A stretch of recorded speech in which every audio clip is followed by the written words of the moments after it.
Chapter 28. Hard Feelings, Dark Alleys. Parker's return to Seattle was already disturbing and awkward, and if Detective Martin was still as angry as she had been when he left 6 years ago, it soon might go much worse. With uncomfortable memories of their last weeks together resurrected now, Parker regretted leaving his bulletproof vest in the suitcase. It was really just an amusing thought, but then again, shortly after he told Lindy about going to the FBI, he had witnessed firsthand her tight grouping of 6 headshots at the gun range. Immediately after, she shot a hateful stare at him. There was a part of him that felt that it was ridiculous to think that she would ever consider exacting revenge for love gone wrong so long ago. Then again, he could understand how she might see their love gone wrong as betrayal and desertion. He also was well aware that the Seattle fog was thick and more frequent this time of the year, and that made the Seattle alleys especially dark at night. Friendlies are not always easy to identify, and mistakes sometimes happen. He sure wished he had that vest on. It was still an enormous leap from a love gone wrong to an accidental bullet in the frontal lobe. However, Parker had already been leaping in and out of dreams. So, that which had been considered irrational and unbelievable in the past had to be redefined. After all, he had seen a giant bird on top of a totem pole come alive, spread its enormous wings, engulf him, and dig its talons deep into him.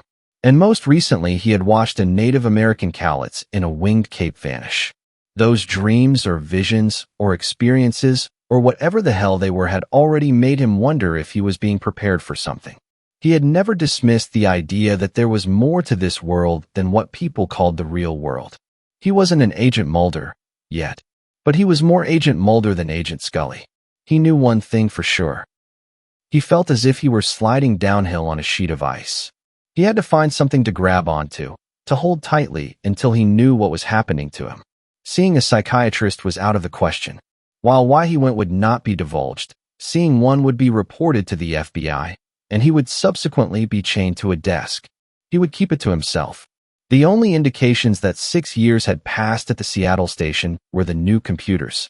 The desks were the same, in the same places, and cluttered with the same personal knickknacks. Agent Parker was halfway to Captain Johnson's office before anyone spotted him. Then someone shouted, "Agent Lotus Blossom is on deck. Rise and salute." It was corny, but on this day he appreciated corny. He was quickly surrounded by handshakers and, "What the hell are you doing back here?" questions. It was an enjoyable reunion. Between greeting each person and introducing Susan, it took 7 minutes to make it through the group. As he was greeting the last person, a door opened behind him. He turned his head. The door shut quickly with a crisp bang, but not before he saw Martin scowl. "What the hell is going on out here?" Captain Johnson bellowed as he walked out of his office. The group began to part. "Well, cut off my balls and call me Eunice. It's about time you got here." Johnson walked over with his hand outstretched. The group parted more, revealing Agent Simpson's presence. Captain Johnson stopped and cringed. Parker stretched out his hand and shook the captain's. "To think that I told her you were a class act." "Captain, this is Agent Susan Simpson." A chagrined Johnson said, "Oh, I'm terribly sorry. I didn't realize there was a lady present. I hope you'll forgive me. I've known Parker for a long time, and well, I've got no excuse except I grew up in a brothel, and somebody stopped me before I dig a hole too deep to climb out of." "Too late, Cap. It's already way over your head," Detective Wright said. "Enough. Everybody back to work. I've got some very important FBI agents to talk to. Let's go to my office, where we can talk. Just let me make one little detour." When Parker saw Johnson head toward Martin's office, he backed out of sight, but remained in earshot. Johnson didn't bother to knock. He opened the door, stood in the doorway, and said, "From now on, leave the door open or stop slamming it. If I hear it slam, or even shut hard one more time, I'm going to take it away. You wouldn't dare. Try me. Just consider it a new open-door policy." As he headed toward his office, Parker heard the captain mutter, "I feel like I'm going through my daughter's teenage years again." Simpson turned to Parker as Johnson headed toward them. "I take it that she's got a bit of a temper?" "You might say that, but I wouldn't say it to her. I'll keep my distance." "That's not a bad idea, and I wouldn't mention my name anywhere near her. Got it. Parker and Simpson followed Johnson to his office. Johnson sat in a chair next to Parker rather than behind his desk. Agent Simpson pulled up a chair from the corner and sat next to Parker. I hope my being here doesn't cause too much trouble, Parker apologized. Don't worry. We need to solve this case more than we need to worry about people's feelings getting hurt. She had been great for years until this spooky thing started up again. Then the wheels started wobbling, and I've been waiting for them to fall off. But she's earned some leeway. Hopefully, she can pull it together soon. I assume you have informed Agent Simpson about you and Detective Martin. Not so much informed as found out. Susan nodded. Parker said, me being here probably just reminds her of the first spooky case. Yeah, and that didn't end well. You mean, never ended. I guess you're right. You informed Agent Simpson about the old case, of course. Agent Simpson responded. He got me up to speed. It's a hell of a case. It should be interesting. Gruesome, but interesting. It's still an open case. It's just been in the deep freeze for 6 years. That's why we need you on this one. We can't lose him this time. And since the FBI was going to take the lead on this case, I immediately thought of you. What makes you think that I could have gotten him the first time? We'll never know, but we'll find out this time if you can make a difference. Besides, the FBI has jurisdiction on hate crimes, and I'd rather be working with you than the local FBI Muppets. Sorry, but they have some arrogant jerks over there. They act as if we just crawled out of the slime or haven't developed opposable thumbs yet. So, essentially you don't get along, and I'm the least bad option. He chuckled. That's one way of putting it. As Johnson detailed the ghastly case, Parker's discomfort turned into squirming and finally cringing. As horrific as the first spooky case had been, this was equally perverted. Remarkable, isn't he? Johnson's tongue-in-cheek remark received an equally sarcastic response. Definitely unique. You have to admire his commitment, his imagination, and his determination. It takes a hell of a lot to do what he did. So what message did he leave this time? None. At least Melinda didn't find any. That's odd. After going to so much trouble, I would have expected something. Well, there was only what he said to the jogger, and it was only one word: abomination. Don't hear that often.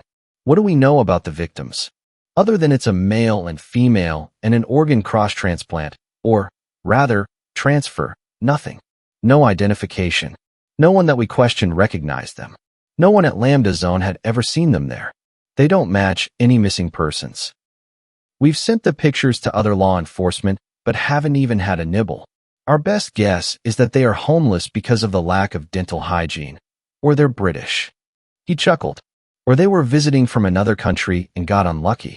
If they are, it could be a while before anyone reports them missing. Agent Simpson added, so, Spooky could be picking these people randomly based purely on opportunity. The only common element might be the homelessness. And you checked the shelters and the streets. Yes, and we got nothing. Hard to get anyone to talk to the police. We're the ones who roust them out of the alleys. They see us coming and they scatter. And who could blame them? They don't see us as their protectors, just people making their shitty lives shittier. Any forensic evidence? Simpson asked.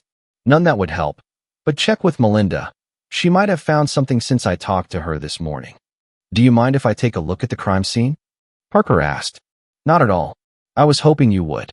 Do you think Detective Martin, would mind? I don't give a shit what she minds. In fact, the way she's been acting, I have half a mind to put her on a different case. And now that you're here, who the hell knows what she'll do? It's up to you, but she won't bother me. I know, but she's pissing everybody else off, just like she did the first time. Don't take her off. Just tell her that I'm taking charge because it's a hate crime and, thus, an FBI matter. That way she'll be angry only with me.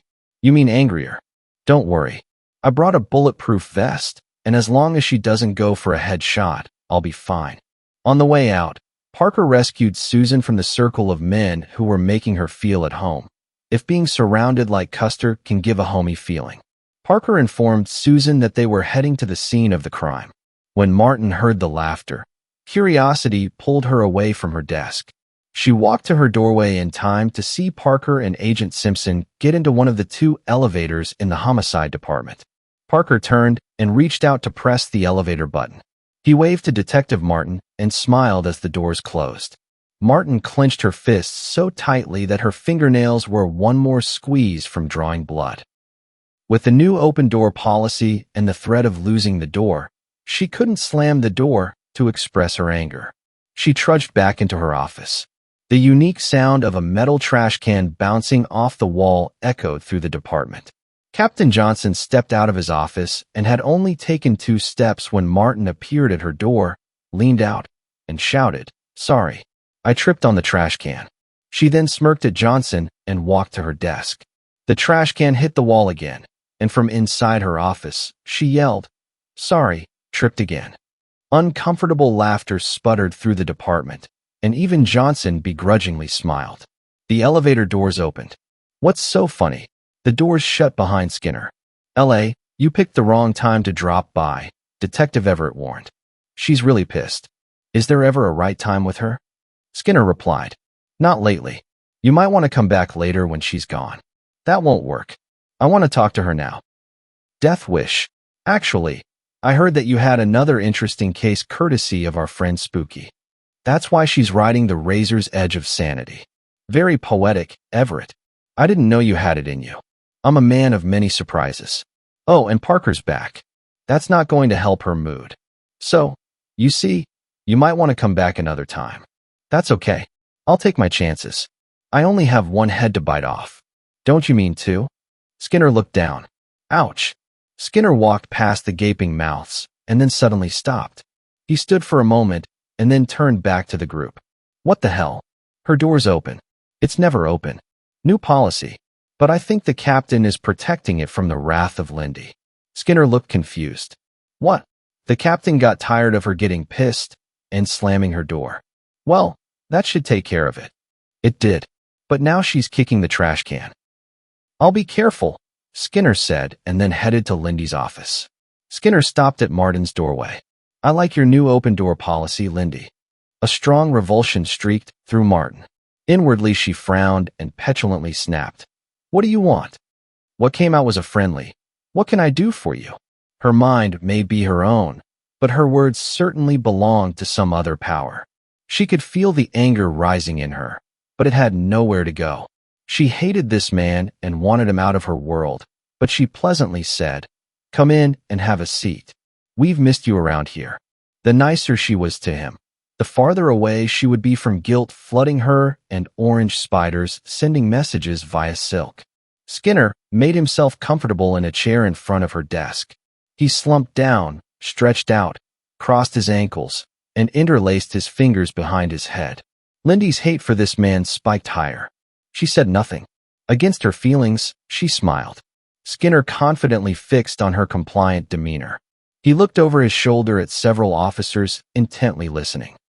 He sat up, moved to the edge of his chair, leaned forward surreptitiously, and quietly but arrogantly demanded, "I want in on this case, and I want access to everything you have on it."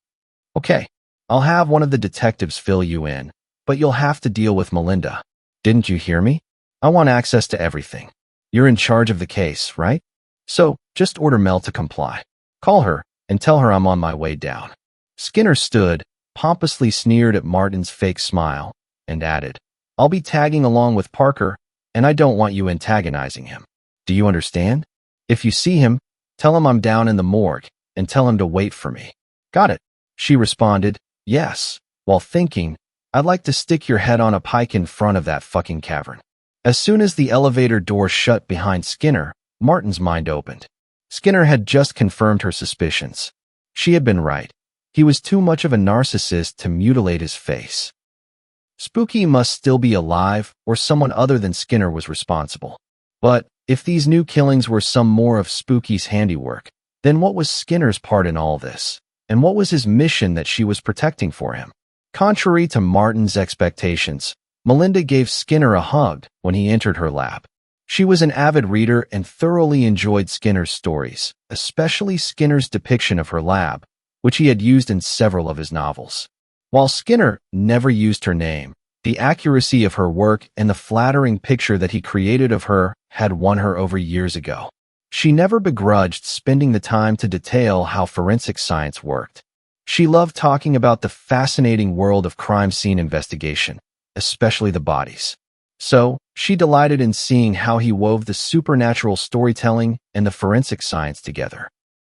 They exchanged pleasantries, caught up on old memories, and unanimously agreed that it was great to have Parker back, even if it was only for a short time. After several shared stories and quizzical wonderings about Martin and Parker's antagonistic relationship, Skinner told her why he had really come to see her. He was working on a sequel to the first novel about Spooky, and from what he had read in the Seattle Times, the two gruesome murders would make for a great scene in the novel. He could resurrect Spooky. Figuratively, he emphasized. Skinner told Melinda that it was essential that he view the two corpses so that he could accurately describe them in the story. With Skinner close behind, Melinda walked to the wall of refrigerated drawers. As she put her hand on the drawer handle, she recommended that Skinner prepare himself for a gruesome sight. Staring intensely at the drawers, Skinner leaned forward. "Don't wait on me. I'm ready. Let's see Spooky's creation." Taken aback by his gleeful tone, Melinda gave Skinner a prolonged, puzzled look. It glanced off him, unnoticed. Melinda shook her head in bewilderment and pulled out the drawer of the man and then the woman. Skinner showed no signs of revulsion when she pulled the plastic sheets from the bodies. He moved to the side of the man, carefully examining him from head to toe. He held his hand above the abdomen for a few seconds, looked over at Melinda, and said, "So, you said that he exchanged the sex organs. Just the internal. He left the external alone. And you found them in the parking lot of a gay bar, right?" "Right. Just the penis and vagina?" he chuckled. Normally, since she had to develop a sense of humor to survive the gloom of the morgue, she would have at least provided a smile at his witticism, but the note of delight that accompanied Skinner's quip left her silently shocked. As if deaf to his unseemly comment and Melinda's reaction, Skinner pressed on. "So, he's making a statement about homosexuality, and that's what the biblical message said." "There was no message, just the bodies." "Really? Last time that was a big part of his method." I thought for sure there would be a message. I checked the body thoroughly, and there was nothing." "Did they check the parking lot and the building thoroughly?" "As far as I know, yes. But Johnson said that Parker and his partner were going to check the site again. They're probably there right now." "Then that's where I need to be. Don't you want to go over the details of the murders?" "Unless these two are going somewhere, we'll do that later." Skinner took a few steps back, turned, and walked toward the door. "Okay, I'll put these two on ice," she called after him. "Or just shove them back into the fridge." He said over his shoulder, "Just don't let them spoil." He chuckled sinisterly. Chapter 29. Unique Crime Scene. From the photo that had been given to him by Captain Johnson, Parker located the positions of the bodies. Susan and he set up a grid, and each took half. Before they started on their areas, Susan mused about one of the major fallacies of TV CSI programs. She said it was remarkable how the CSI team would go into an alley, and out of the mass of debris in the alley, the team would find the one item that just must have belonged to the killer and must have been dropped there recently. She wished it really worked that way, but the reality of an investigation was different. She knew there would be a lot of meaningless debris in the parking lot of their case. There would also be debris that might be meaningful but couldn't be linked to the crime, and even less likely that it could be linked to a suspect and a specific time. Almost everything that they would find would be useless. An hour had passed, and Parker was bending over another piece of debris when he felt a tap on his shoulder. "Find anything interesting?" Parker stood and turned. "L.A., I was wondering when you would show up. I knew that two gruesome murders would be right up your alley." "You mean the dark alleys I like to write about. Dark and depressing and demented." Parker turned to Simpson. "L.A., this is Agent Simpson. She and I are working this case." "I assume you have a first name," Skinner said as he held out his hand. Agent Simpson said, "Susan," as she shook his hand. "And your first name is?" "Everyone calls me L.A. Well, almost everyone." "So what are you going to call this one, Gutted?" Parker asked. "Not bad, but a little too gruesome for a title." It wouldn't be for Spooky. Skinner looked at Agent Simpson. I'm a writer. Agent Parker told me about you and Spooky. Spooky was unique. That's why I want to use my new character, the warrior Lustless Bayab. There's so much more to Spooky. I mean Lustless Bayab, whom I patterned after Spooky. Doesn't it bother you to traipse around in a mind that is that psychopathic? Agent Simpson asked. An impish smile crossed Skinner's face. It never bothers me. I find him interesting. There's a fascinating logic and beauty to such a pure vision of right and wrong. And there is no ambiguity about what justice is required. I guess, in a way, I understand him. It sounds as if you admire him, she said. Skinner smiled devilishly. Yeah, he said as he seemed to drift away lost in thought. He shook himself back and quickly added, Of course, he's only a character in a story. L.A., I think you need to see a shrink, Parker replied. Probably do, Skinner answered. It was Skinner's tone and serious expression that caused Parker a momentary pause. However, the feeling just glanced off and dissipated. I don't know what you think you're going to find that my people haven't already found. The voice and abrasive tone sounded familiar. It had to be Detective Martin. Skinner and Parker turned. Skinner frowned, making it clear that he didn't want her here. It was no surprise to Parker. She and Skinner had never gotten along. While Parker didn't appear to be bothered by her presence, her animosity toward him might be lethal, and he didn't want her emotions muddying the water. Detective Martin, it's good to see you, Parker cheerfully feigned. Agent Simpson acknowledged her with a nod. I'm Agent Simpson. It's nice to meet. Martin's glare cut off Simpson's introduction. Martin muttered to the side. Yeah, right. She turned toward Parker and flashed a nasty expression at him and challenged. So, what have you found that we haven't? So far, nothing. That's what I thought. You're wasting your time. Skinner's jaw tightened, his fists clenched, and his brow furrowed heavily. Martin's attention clearly focused on attacking Parker. Maybe you're right, Detective Martin, Parker said. What's that? Skinner said, pointing to the pavement. Is that blood? Parker walked over to where Skinner was pointing. Good eyes. It's probably just oil, Martin insisted. I think you should check it out, Skinner argued. We already have blood samples from the scene, Martin abruptly said. Skinner walked closer to the spot. Then he looked at the red brick wall next to it and pointed at the wall. What's that? Is that blood too? Parker walked over to it. I don't see anything. Really? Martin gruffly said. There's nothing there. May I talk to you in private, Lindy? Why? Skinner walked over to her, stood directly in front of her, and sternly but quietly commanded, Let's talk, now. Susan turned to Parker. What the hell are with those two? They've never liked each other, or should I say that Lindy has never liked him. She thinks he's a vulture, who circles us for tidbits of information for his stories. Then why does she let him hang around? She didn't used to let him near a case if she could help it. I like having L.A. around. He's harmless, and for the most part, he lifts the guy's spirit when he uses a description of them in his novel. It was good for morale. But this whole thing between them feels different now, very strange. Parker's attention drifted to Martin and Skinner, who were standing about 15 feet away. The interaction seemed strange. Skinner appeared to be the aggressor, and Parker had never seen that before. What little Martin said was interrupted by Skinner. At the last interruption, Martin pursed her lips and folded her arms in resistance. Skinner looked down for a second, and when he looked up, Martin shuddered as if she had brushed a live electric wire. Her breath was taken away. She lowered her head and meekly retreated to her car. Can you see it, yet? Skinner inquired as he walked up behind Parker. What's with you and Detective Martin? You mean Lindy. She never liked you calling her that. In fact, she never liked you. I'm surprised she hasn't booted you out. Things change. That's a hell of a change. Do you have something on her, some dirty little secret? Maybe. Maybe not. Nothing I can share. Now you got me intrigued. Anyway, can you see it? Skinner pointed to the wall. No, I just can't see it. Well, I see what I think is blood on the wall. Okay, show me exactly where, and I'll have the forensic team come out and take a swab to see if blood shows up. Hey, I've got an idea. Why don't you use luminol on it?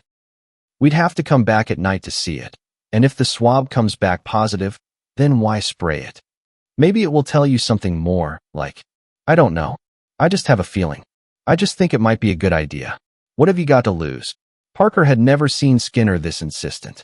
In fact, he could not remember Skinner ever offering advice. For the most part, in the past, he had just listened. But this luminol thing was extremely important to Skinner. I'll think about it. Skinner gave a tight-lipped smile that Parker found a little disconcerting. Then the smile disappeared into a frown. I gotta go, he curtly said. He turned and stomped away. Anger over this? Parker was puzzled. There had never been any awkwardness between them before, but Parker certainly felt it here now. Susan asked Parker, "What's with him?" "I don't know. I've never seen him like this. Maybe we shouldn't let him tag along." "Maybe." Parker turned in time to see Skinner slam the door of his car. He banged the steering wheel with the heels of his hands, started his black Mercedes, and screeched away from the curb. As Parker watched the Mercedes disappear past the club, the same caped cowlitz was standing at the corner staring at him. He grabbed Susan's bicep. "Hey, easy with the grip, big guy." Parker looked at Susan. "Sorry, but someone has been following us. He's standing at the corner of the Lambda building. There's no one there." Parker swung around quickly. "Where the hell?" He broke into a run, slipped under the crime scene tape, dodged a man and woman on the sidewalk, and stopped at the corner of the building. He could see several blocks up and down the street. Nothing. He felt a tap on his shoulder. He whirled around. Startled, Susan stepped back. "What has gotten into you?